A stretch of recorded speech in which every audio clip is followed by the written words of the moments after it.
Next, we have our third panel, Rethinking Islamic History, chaired by Dr. Shainool Jiwa, featuring George Beck, Muhammad Ali, and Uzair Ibrahim. Over to you. Thank you. Thank you very much, everyone. Thanks for coming back after lunch. We have a really interesting panel of speakers in front of us.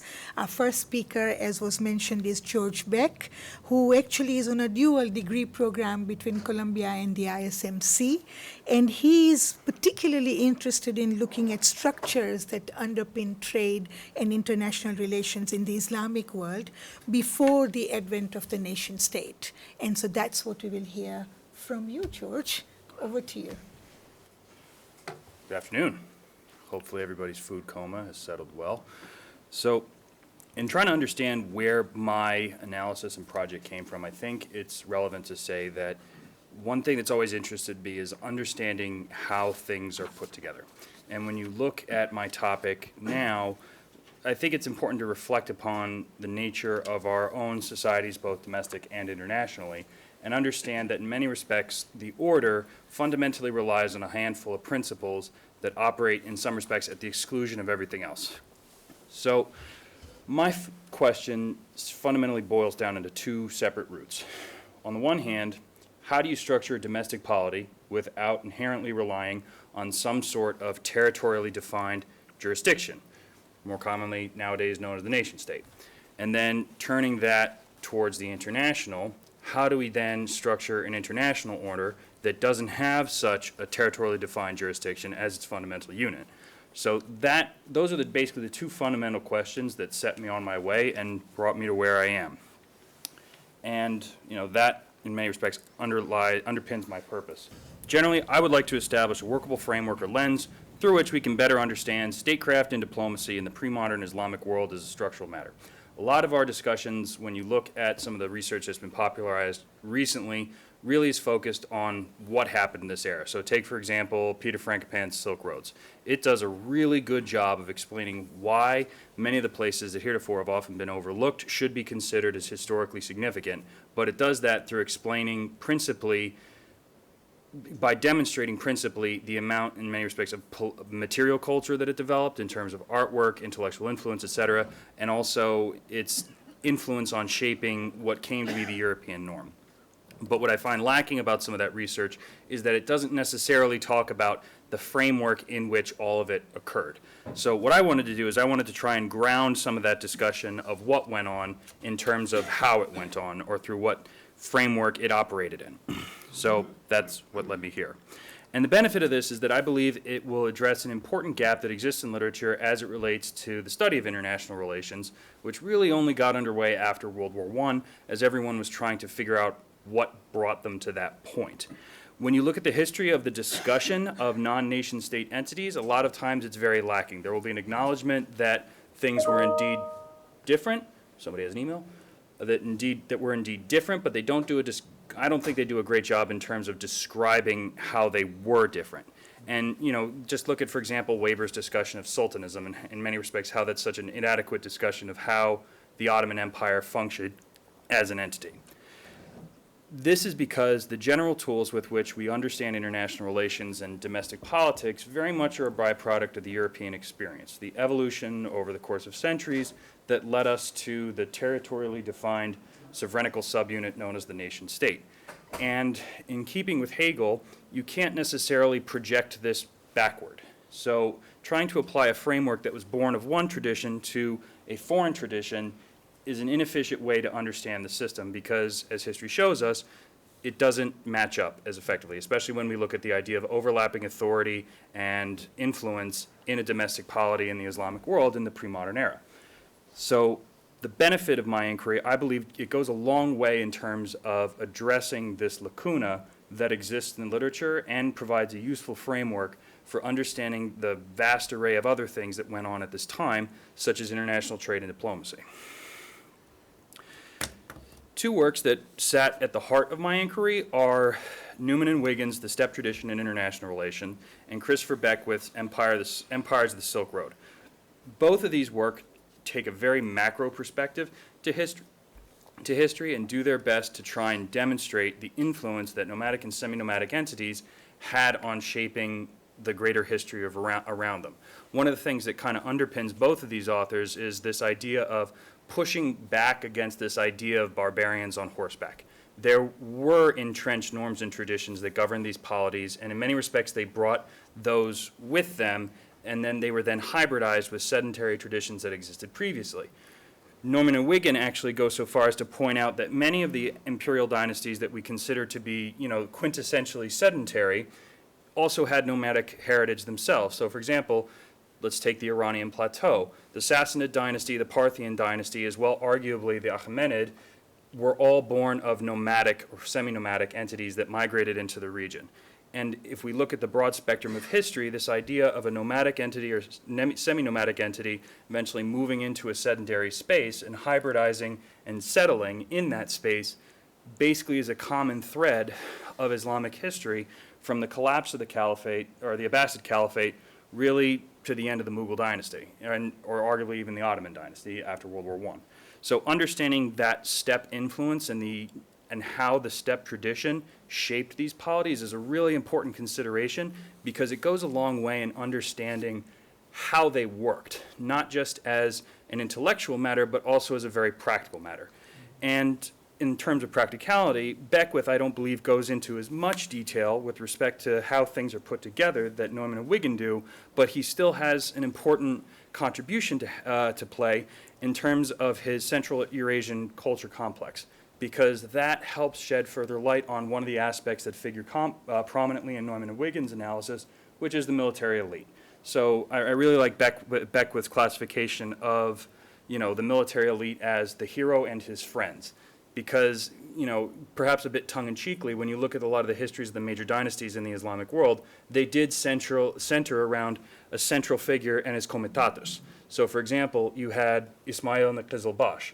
You had the early Mughals and their Chagatai Uzbek followers. So I believe even Humayun, when he was exiled from India after losing to Sher Shah, he actually bestowed on the not very many, I believe it was like 30 or 40 individuals that stayed with him. I think the word in Chagatai is like churi, but it means those of the desert. And they were meant to be those individuals that came with him through the desert as he eventually made his way to Safavid Iran or Tahmasp.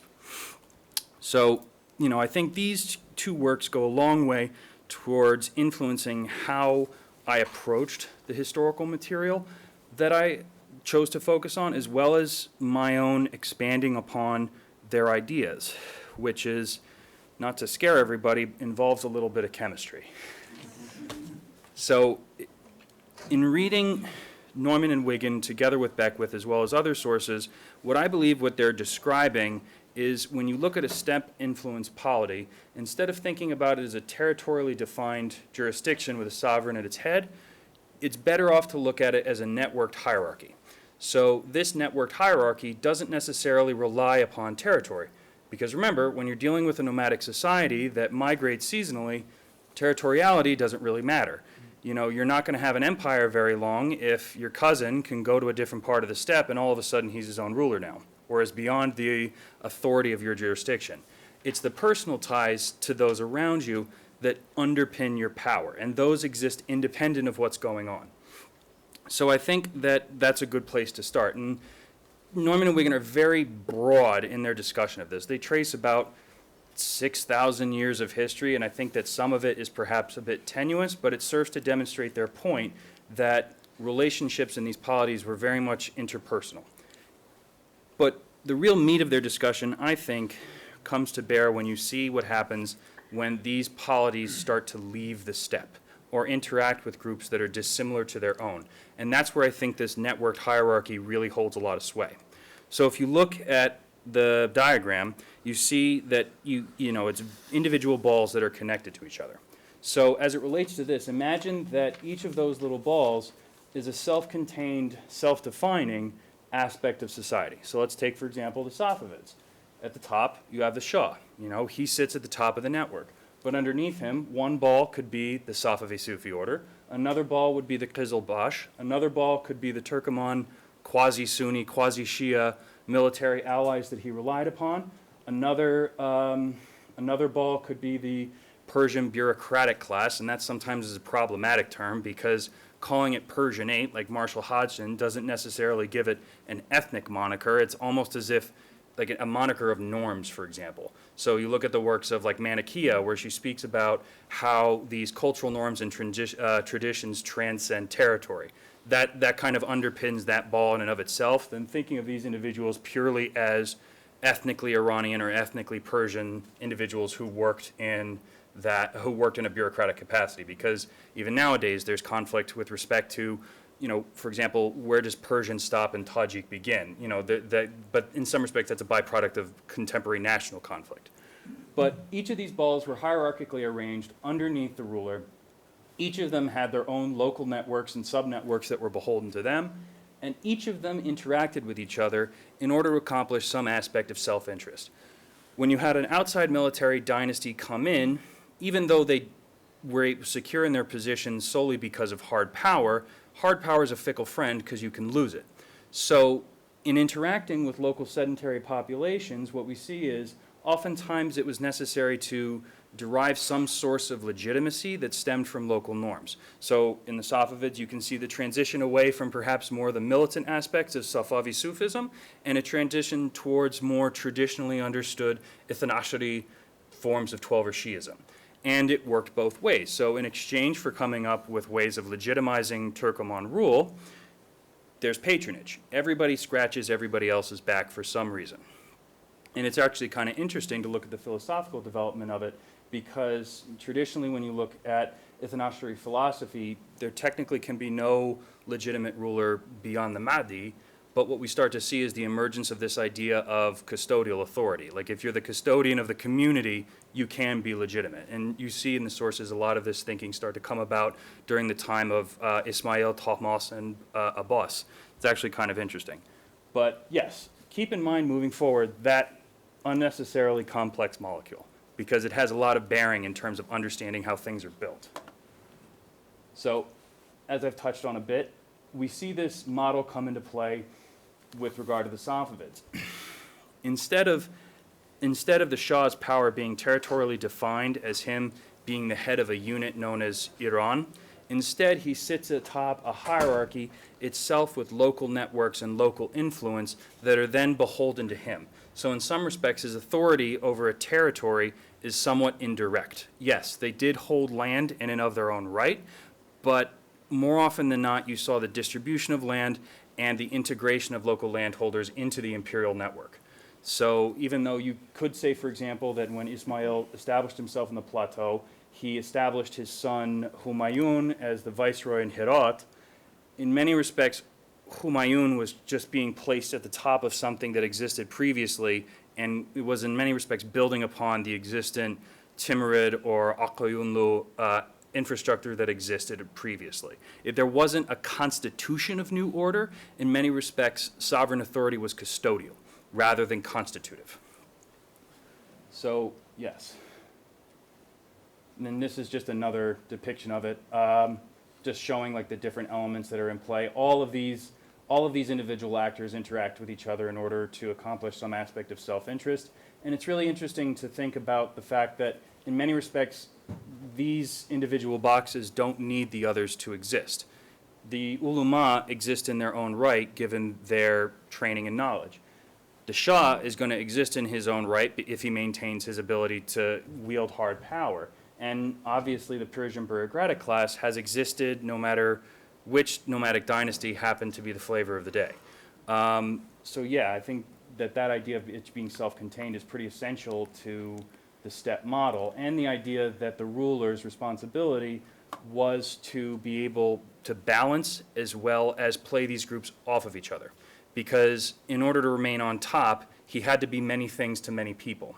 So the way that the Safavid Shah would deal with his Qizilbash military elite wouldn't be the same way that he would deal with the Twelver ulama, which wouldn't necessarily be the same way he dealt with his bureaucratic class, because each of them understood legitimate rulership in their own way.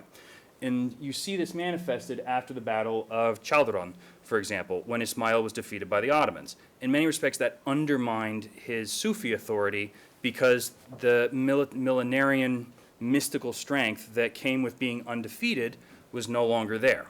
So what you see is the Shah then falls back on local elite and more traditional ulama to underpin his authority, whereas otherwise it was more reliant upon the Sufi order early on, as well as his kinship connection to the Aqil ruling dynasty, because he was matrilineally descended from them, being the son as well as the brother-in-law of the dynasty. So yeah. But now, moving on to the international aspect of things, now that we have a good grasp of what this meant in the domestic context, when we look at the competition between polities, what I believe is there's an internationalization of this domestic system, just like there is with the nation state. So in reflecting on our own system, what Benton describes is basically how the nation state, which was born and bred in Europe, came to be the standard for everybody else. And she really pins, Benton and Ford really pinned this on the second age of imperialism, where European empires truly did control the globe and bring their norms to the rest of the world. So this idea of territoriality and sovereignty. For example, the reason why Afghanistan has that small outcropping that touches China stems from a lot of the territorial disputes that existed between Russia and Britain. It was decided that the Emir of it was better off giving the Emir of Afghanistan a strip of territory such that Afghan and Russian territory in Central Asia and the British India didn't directly touch each other. So that would make border skirmishes less likely, because throughout the 1880s and 1890s, this was actually a really big issue. You know, the whole romantic great game literature, or game of shadows, as the Russians said it was. Yes. So let's see this in action in the pre-Islamic world. And two cities that I want to focus on in this respect are Basra and Kandahar, because it's around these two cities that we start to see the competition between larger imperial networks over smaller local networks. And two things I want to keep in mind is, one, when you look at this, think about the nature of conquest. Conquest isn't the drawing of a new border, it's the integration of a new subunit into your orbit. Because again, when you conquered an area, you weren't necessarily constituting new order, you were integrating that which already existed and melding it into your system. So you would often see maybe rulership would change, oftentimes it didn't. Local dynasties would have just been integrated into your system as vassals. And yeah, and also the existence of these more local networks, you know, this idea of a networked hierarchy didn't just apply to the big empires, but also the local cities as well. Yeah, so Basra's geopolitical significance is self-explanatory, given the fact that it's the mouth of the Tigris and the Euphrates, going in and out. You can access the hinterlands of Anatolia coming from the Persian Gulf through river traffic along those two rivers. Additionally, it sat along one of the major Hajj routes across southern Iraq, across the eastern coast of Arabia, through Najd and onto Mecca and Medina. So obviously it was a bone to pick between the Safavids and the Ottomans once those empires came into maturity. But what's interesting is that even though we look at the textbooks and even the map that's really been the background for all my slides, you know, we see the drawing of a border saying like, oh, the Ottomans controlled this territory to the exclusion of the Safavids. In actuality, that really wasn't the case. Neither dynasty really effectively controlled the region, and instead the city operated functionally independently. So you would see the local dynasty being different dynasties locally, such as the Mushasha or the different Arab dynasties at the time, being beholden to one dynasty or another, but functionally running their own show. And conquest meant that that dynasty was just shifting loyalty from one side to another. So you don't see this fundamental aspect of the international order nowadays, which is this idea of the border. You know, the idea that sovereignty is exclusive. So because we see, so for example, it would almost be convenient to look at this map and see the fact that it was pink being controlled by the Ottomans, that meant that the Ottomans controlled it to the exclusion of the Safavids. To be honest, nobody really controlled it because it was miserable trying to march an army down from Istanbul, across Anatolia, across the Kurdish highlands, down the Tigris and Euphrates rivers, into the swamp and into Basra. Likewise, even in Safavid Iran, you have the Shahs, by the time of Shah Abbas and a lot of the Safavid Ottoman conflicts, you had the emergence of a capital around Isfahan. You'd have to march an army over the mountains over some very high mountains into the swamp and then try and control Basra. So geography certainly wasn't helping anyone in terms of asserting effective administrative control in the way we think of when we think of conquest and colors on a map. It was much more porous. All right, Basra. And same thing with Kandahar. Kandahar, in my research, has been interesting because it shares a lot of the same similarities with Basra. You see the prominence of local dynasties as well as the manifestation of the same sorts of issues. This idea of a local network being jostled between two larger imperial networks, in this instance now being the Mughals versus the Safavids. But what's interesting is, with regard to Riazul Islam's work, he actually provides translations of some of the correspondence that existed at the time, and it's interesting to see how that correspondence makes manifest how individuals thought of rulership at the time.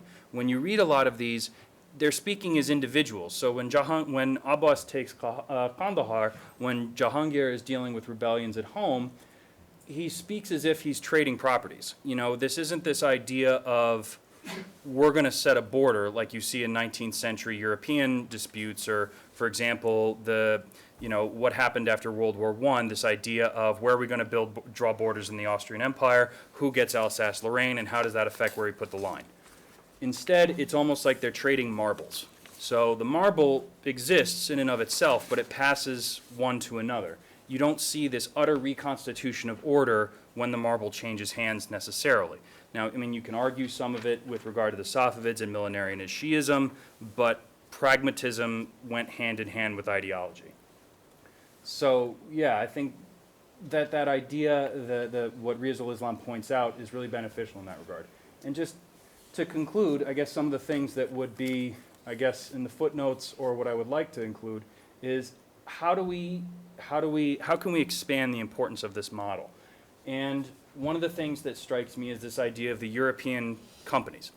You know, we think of them as utterly undermining domestic legitimacy and power in the region, but in many respects that might not have been the case. At the time, the arrival of the East India Company or the Dutch in Iran may just be seen as, oh, okay, this is a new marble that I need to start to integrate into my network. And that involves the granting of privileges, et cetera. Yep, and, you know, I finished pretty much right on time. So, yeah, and, you know, obviously the existence of parallel networks such as women. But that's it.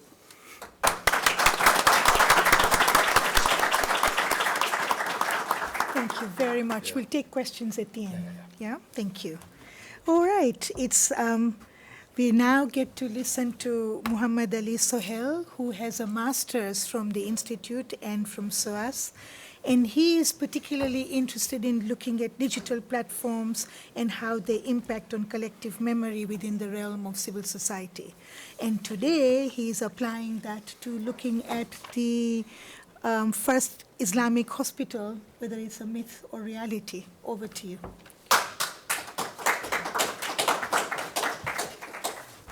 Adab, everyone. Thank you, Dr. Jiwa. My name is Muhammad Ali Sohail, and this topic actually is quite close to my heart, and it's about hospitals, so you can understand that. But in retrospect, during my research, I investigated the origins of the first Islamic hospital, examining the distinction between myth and historical reality as acknowledged by scholars and historians alike. This inquiry was driven by my desire to comprehend the periodization of an era commonly referred to as the Islamic Golden Age. As a sophomore undergraduate student, I had previously delved into this concept of historical periodization, engaging critically with this construction of the Islamic Golden Age and its underlying historiographical motivations. During the research process for this case study, I encountered this concept once more, prompting an in-depth exploration. Consequently, I formulated the central question of whether the first Islamic hospital was mainly influenced by East Syrian precedents. I selected this topic for its relevance and its capacity to shed light on the historiographical developments occurring during the late 8th and 9th centuries. This investigation not only enhances our understanding of the period in question, but it particularly contributes to the broader discourse on historical periodization and factors that shape our perception of the past. So, it's simple, straightforward, but my research question seeks to explore the extent to which the establishment of the first Islamic hospital under Abbasid Caliph Harun al-Rashid was derived from early Christian hospitals in Gundishapur, East Syria. This inquiry was inspired by Michael Dole's article, which talks extensively about this topic and in detail, which provides a comprehensive examination of the founding of the first Islamic hospital. I argue that the creation of the first Islamic hospital during Harun al-Rashid's reign was not exclusively influenced by Syrian Christians and Jundi Shahpur. Instead, the Islamic hospital evolved as a dynamic institution, distinct from its relatively different Byzantine counterpart. By examining the unique characteristics of the first Islamic hospital, this research seeks to contribute to the broader understanding of historical context and influences that shape that particular development. My research employs a methodological approach inspired by extensive studies on hospitals during late antiquity, Middle Ages, the Renaissance, and the 19th century, while recognizing the significant role of hospitals in shaping social and religious history and historical memory.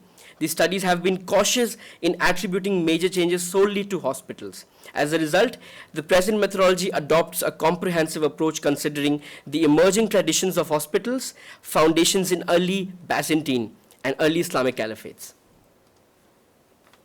So to accomplish this, the study conducted an exhaustive examination of primary sources, including letters, canons, chronicles, and accounts, not to mention some newspaper articles that were written late in the 19th and 18th century, late 19th and 20th centuries. These sources were meticulously analyzed to extract pertinent information concerning the foundation and the evolution of hospitals in the selected regions and time periods. And in order to comprehend the development of this first Islamic hospital, it is crucial to delineate the term hospital first within the historical context of Harun al-Rashid and the Umayyad Caliphate as well. And essential contributions to this understanding have been made by scholars, as I mentioned before, Doles, Raghib, and Horden. So, what is a hospital? So, Doles defines hospital as a public charitable institution dedicated to providing care for the sick over an extended period of time. This concept has its roots in Byzantine, dating back all the way back to the 4th century, in this idea of xenodocion, or this idea of infirmaries being present for the people who were not being able to be cared for by their families or were stranded. A close examination of sources cited by Doles reveals that Al-Tanukhi's accounts of the affluent Egyptian physician Al-Qati, who employed his considerable fortune accumulated for treating the individuals of diverse beliefs for charitable endeavors. Al-Tanukhis observed that Al-Qati's residence had been transformed into a semblance of a hospital. A preliminary exploration of the literature on the concept of the hospital also indicates that its primary function was to aid and support the underprivileged. And this scholarly investigation not only provides insight into historical context of hospitals, but also elucidates to the altruistic principles underpinning this particular inception. So, upon examining the concept of hospital within its historical context, I proceeded to analyze the literature concerning this conventional understanding and historical background of Gundi Shahpur's role in all of this, in influencing the establishment of the first Islamic hospital constructed by Harun al-Rashid, with the inspiration for the institution often attributed to the hospital and the school of Jundi Shahpur.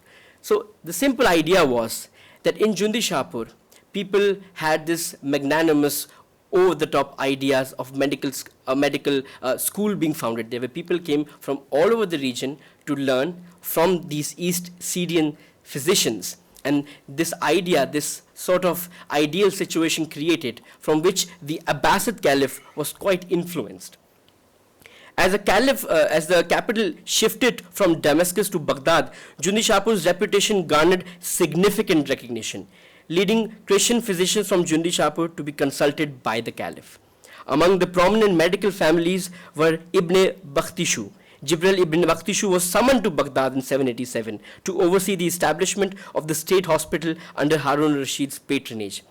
This traditional understanding, or the conventional understanding of this first Islamic hospital, became firmly embedded in Abbasid historical memory. Not to mention that they also tried to remove or tried to eradicate earlier motivations or earlier movements on any by the Umayyad counterparts. Several challenges confront the conventional historical account of Jundi Shahpur. Firstly, the possibility exists that Jundi Shahpur's reputation as a medical center may have resulted from the conflation of its prestige with that of Susa, a nearby adjacent city to the west. Additionally, Persian sources offering a corroboration for Jundi Shahpur's pivotal role in the history of medicines are lacking. Similarly, Conrad points this out, that the historiography of later Arab sources presents difficulties in discerning the origins of the Islamic hospital, or in this case, the first Islamic hospital. Both Doles and Wilson argue that Harun Rashid's rationale for establishing a significant hospital is scarcely credible.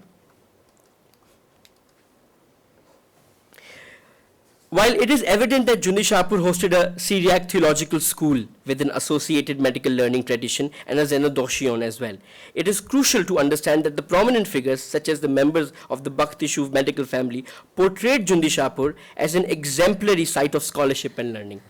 Consequently, accounts of Jundi Shahpur should be regarded as idealistic narratives reflecting the aspirations of the new medical elite arriving in Baghdad during the final decades of the 8th century. Moreover, the Bimaristan, also a similar term used for the hospices and the hospitals at the time, of Jundi Shahpur represents an ideal image crafted by these physicians and revived in the Abbasid Bimaristans in Baghdad and other nearby cities. Now, it is important to note that why would this certain social transformation happen, pertaining to the fact that all of these physicians were coming from Jundi Shahpur or East Syria, particularly to the Abbasid hub. Well, certain scholars have pointed out that it was more than the influence of medical prosperity, or the art of being a physician, or the art of being or prospering in terms of the field of medicine. But one of the chronicles of Zachariah the Rhetor had a very interesting point to note. He states that moreover Joseph, also the Catholics of the Christians, has a privileged position at the king's court and is close to him because he is a doctor. He sits at the foremost bench in presence, next in rank to the head of the Magi, and he receives from him anything that he asks. So it is clear that the physicians enjoyed a special social capital, if you will, in that presence. And they did feed off of that, creating this hierarchy of sorts. So the Syriac medical practitioners, they were not merely healthcare providers, they were elevated members of society. Their prestige extended beyond their medical skills, positioning them as respected individuals with influence. It is clear from the text that Syriac medical practitioners held political significance as well. They had the ear of the ruling elite, and they were likely advisors in matters of health and well-being.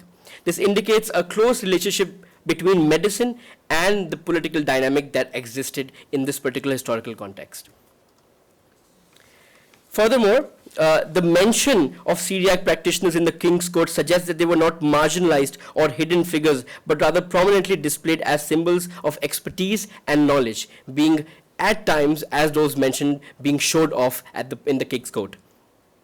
Christian doctors in pre-Islamic and Islamic periods held pivotal political roles due to their medical expertise, and this enhanced the court's prestige as well. So to secure influence and address disadvantages, they actively promoted their profession and established charitable medical institutions, possibly to compete with West Syrian Christians for followers in the 9th century, and revealing that the interplay of faith, medicine, and influence was a very dirty political game, as Raghab mentions in his article. Furthermore, the legend of the first Islamic hospital, modeling after one in Jundi Shahpur, may have emerged due to the Syrian Christians dominating medicine in Baghdad as well. Al-Jaiz recounts a tale of a starving Muslim physician in the 9th century Baghdad, highlighting that the influence of Syrian physician had stereotypes. If he came from East Syria, he was a proper physician in comparison to a Muslim physician who at the time was discriminated against. This suggests that the presence of Muslim physicians raising questions about their medical education and credibility. These Muslim doctors were likely either converts or trained in newly established Muslim hospitals, since Syriac seminaries and Christian apprenticeships were fewer probable sources of their training, which led to fewer and less opportunities. And another point which is important is that in the early 9th century, hospitals became a symbol of statesmanship.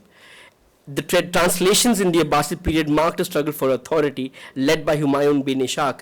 These translations commissioned by non-medical patrons was also another way of garnering influence and power, which resulted in this great movement of translating Greek texts to Arabic. And this Galenic shift towards medicine, in contrast to the Hindu text, in comparison to the Galenic ones, created this sort of rivalry, which created a bit of a political tension at the time as well. So, unlike the Byzantine society, Islam had fewer welfare institutions, but Islamic hospitals welcomed Christians and Jewish doctors under high-ranking government officials and their administration.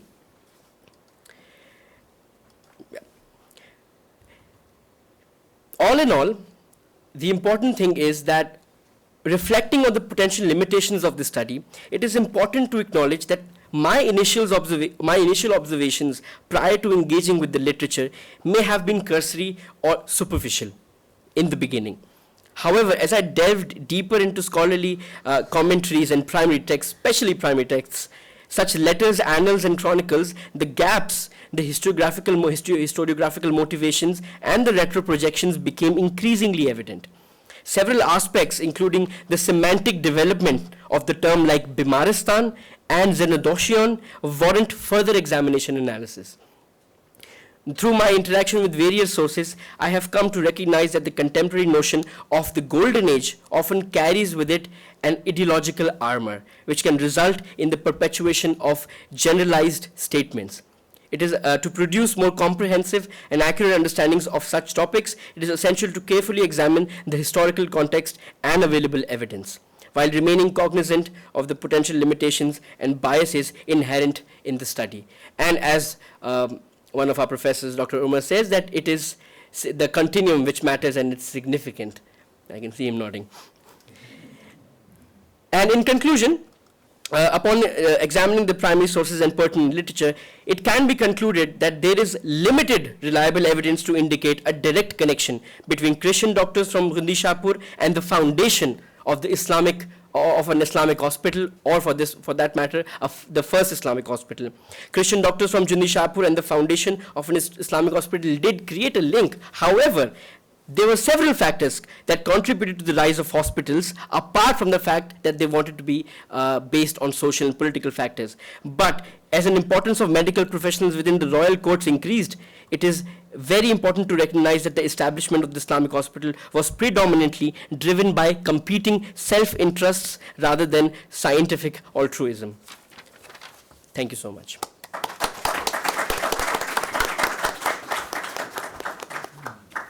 Thank you very much, Muhammad Ali, for that thought-provoking talk, just as George's was as well.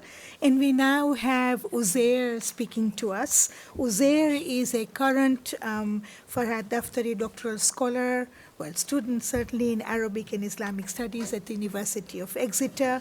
And his research focuses on narratives of Zafar the Jinni, but he employs different disciplinary tools to look at that: anthropology, history, philosophy, and critical theory. So over to you, Uzair. Thank you, Dr. Jiwa. First of all, thank you all for being here. I'd like to begin by offering thanks to the organizers for putting this conference together and having me here. And this conference, was, of course, a long-held dream of many students at the AKC. And putting together any conference, no mean feat, but doing that as a student is especially commendable. I'm also very happy to be sharing the panel with my co-panelists, and I also like to thank the audience for taking out the time to attend both in person and online. Finally, I'm very glad to be following the previous panels because my presentation will pick up on many themes that were discussed. This paper, just at the outset, is very much a work in progress, so I ask you to forgive me if I don't make sense, and I welcome any and all feedback. Anyway, here we go. The historian of early Islam, Fred M. Donner, asserted in a famous article that no believing Muslim, that is, someone who accepts Muhammad as prophet and the Quran as God's revealed word, can also truly be a historian of Islam. To qualify his mammoth assertion, he proceeds in the remainder of this article to construe faith and reason as mutually exclusive, if not outright oppositional. This in order to highlight the, quote, reliance on received knowledge of the believer versus the historian's, quote, rootedness in the use of reason. If the historian has any faith at all, it is manifest only as an absolute faith in his methods and not in the result of his analysis. But what are these methods, and how are the results influenced by the methods the historian chooses to employ? If the historian accepts nothing without question about the past, as opposed to Donner's idea of the unquestioning believer, can the historian also question their own investigative impetus? These ideas, of which Donner is just an example, underline a variety of inquiries into Islamic history, whether the question be of the Quran, the sapiential traditions in the history of Muslims, or indeed Muslims' encounter with colonialism. In almost all cases, it seems the believer, in this case Muslim, cannot be thought of as a participant in and shaper of the intellectual traditions on which we, as modern historians, rely for our daily bread, if you will. The Muslim is denied in this schema any attempts to making sense of their own experience. This is so because the historian operates within a system of three assumptions that he or she takes as binding and absolute, according to Donner. The implication ostensibly being that the believer does not have the same assumptions. The first among these being the historian's unwavering belief in the power of human reason and logical analysis. For someone as deeply aware of Islamic intellectual history as Donner, to imply that Muslims think otherwise is jarring. Even a cursory survey of the kaleidoscopic intellectual output by Muslims, that is, someone who accepts Muhammad as prophet and Quran as God's revealed word, would dispel this notion. The second assumption of the historian is that people of other times, other places, and even other cultures shared with those of us alive today essential human qualities, emotions, needs, and desires. This, for Donner, is essential, for otherwise the task of the historian, the very reason for existence of the very discipline, would be impossible. While the assumption is, of course, not incorrect, our task as historians would then be to ask whether these essential human qualities have remained similarly construed throughout history, especially since we, according to Donner, accept nothing without question about the past. One need not look necessarily towards Muslims to complicate this assumption, the second assumption. Writing in the interwar period, reflecting on soldiers in the First World War, returning from the First World War, the German Jewish thinker Walter Benjamin put forth the question, was it not noticeable at the end of the war that men returned from the battlefield grown silent, not richer but poorer in communicative experience?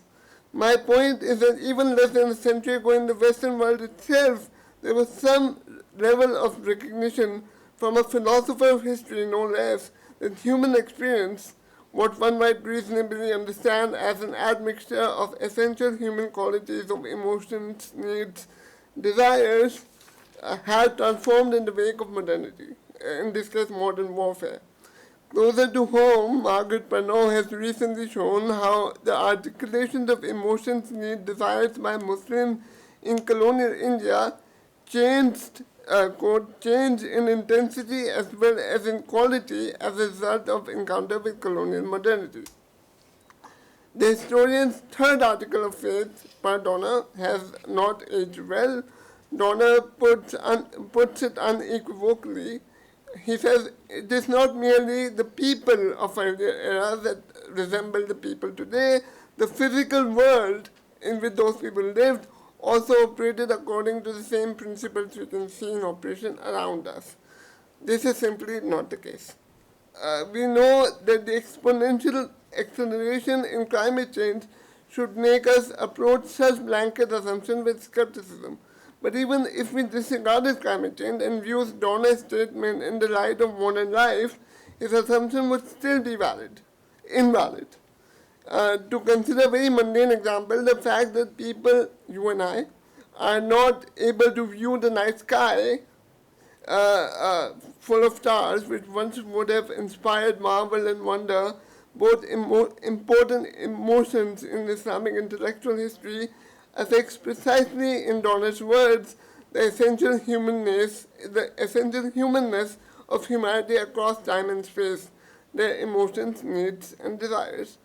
A counter-argument to my deconstruction of Donner's idea of the historian and the terms of inquiry may well be that his article is about the Quran in particular.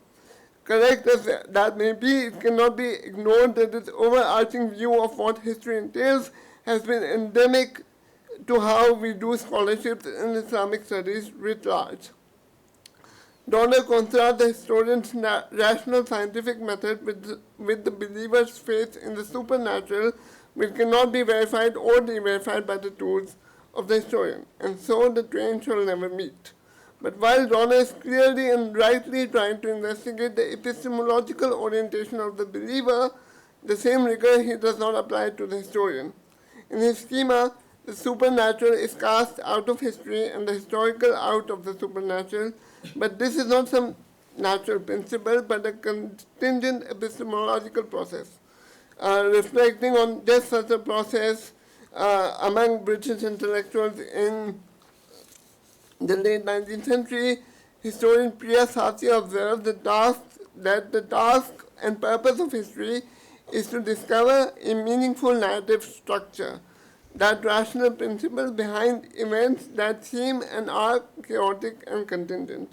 This storytelling, the part of the ability of a historian to tell stories, is its own act of sorcery, creative and imaginative, however rigorously empiricist.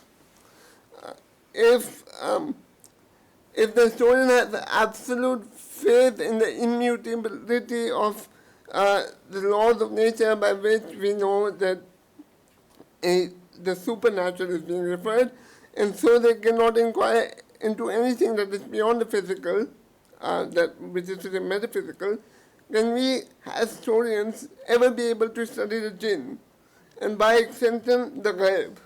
I would wager, yes, because as historians of Islam, we necessarily deal, Islam and otherwise, as historians generally, we necessarily deal with an important metaphysical principle, that of time.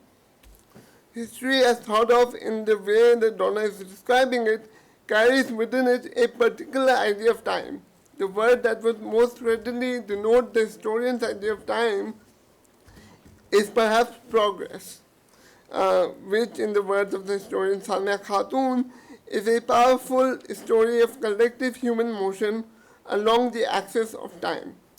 History then remains in the imprisonment of time. One way historians have told this story is through periodization. We were talking about periodization just now. And so we have Islam of the late antique, medieval, early modern, and modern varieties. Yet the reason Islam should be analytically understood as pegged to a straight timeline that begins with the life of Muhammad and continues down to the present in postmodern transformation in such decidedly developmental and progressive terms is all but apparent. In any case, the fact that there is no definitive indicator of when one period ends and the other begins is telling. While we can date, that is, we can mark a calendrical point for certain events such as the Battle of Karbala in the year 680, this does not lend itself to any kind of rational principle of history as progress. As Shehzad Bashir aptly puts it, quote, the calendar as a timeline of the presumed community's memory is a matter quite different from the timeline of history as conceived in this modern perspective. Constructing a timeline of Islamic history in which progress is the result of historical causation is an interpretive act of the historian, by no means universal nor neutral. I propose that the Ghayb demands that we reconsider our ideas of time and history in order that we can see, no pun intended, more clearly. Poets like Mirza Salamat Ali Dabir, Mir Babbar Ali Anis, and Mir Ishq, all of whom died during the last quarter of the 19th century in India, conjured in their poetry vistas, events, and figures that would be considered by many to be supernatural, or to use the Urdu calque, ma fauqe fitrat. I contend that these two figures, central to my project, are not in the imprisonment of time. Zafar as a jinn and the Imam as the Imam, both are conduits to the Ghayb, and Ghayb generally is the hidden world. You know, the Imam has knowledge of the Ghayb, so on and so forth. And so, because it is hidden, it is also out of time, right? While both Jinn and the Imam do not belong exclusively to the Ghayb, they are constituted of it to varying degrees, right? And let us look at an example of this Marsiya from the 19th century. It has 8 narrators, beginning from the writer of the Marsiya. Marsiya is an elegiac ode in terms of poetry, and it ends with Imam Zainul Abidin. It begins with the poet in the 19th century and ends with Imam Zainul Abidin in the 7th century, right? In one of the closing Marsiyas, Zafar, the jinn, implores the Imam to accept his help, but the Imam calms him down because he says, do not complain, the Prophet is listening to you. Now the Prophet is of course dead, right? And he's not there. But the fact that a poet in the 19th century is able to connect to the Prophet through the Imam via the mediation, if you will, of the jinn, all of this indicates a very different relationship to time that we think, than what we think of right now. But in the interest of time, let me end by offering some reflections. Since this is a conference on methodologies, I would be remiss if I did not say something about why we are here. The late Shahab Ahmad lamented the outright disinclination to theorization in Islamic studies. While historians of Islam are at home deconstructing, dissecting, even dismantling the origin stories of Islam and sundry other related matters, such criticality is not applied to the field itself.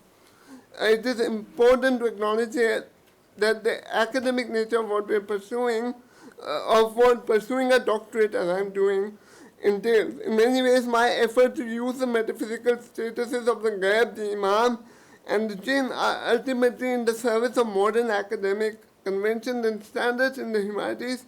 I'm getting a PhD after all, wherein history, perhaps more than any other discipline, is considered a forensic, evidence-based scientific endeavor and therefore secular, and therefore at odds with the metaphysical concern that I had at the heart of Muslims living as such. It is not that Muslims who are not part of academia do not think along these lines, but what is important is for us to acknowledge is our role that we have played in this. After all, it would not be incorrect by a long shot to say that much of the arguments that are the result of the long hours that go into making a doctoral dissertation like this, with all its attendant conventions and so on, to make an intervention in the field of Islamic studies would all be but apparent to Muslims. And so if Mir Ishq, the writer of the Marsiya, were to listen to me speaking right now, he would say, so what, we already know this, what's new in what you're saying. This is not imply or mandate that we do away with categories and terms, otherwise we wouldn't be having this conference and I wouldn't be sitting here pontificating. Redundant as they may be, words are useful, they are powerful, and one might even say alchemical in their capacity to produce something. What is important that we are able to recognize that words reveal as much as obscure, and what is obscured is more often than not more interesting than what is revealed. In order that our work remains interesting, I think that we need to time out of history. Thank you.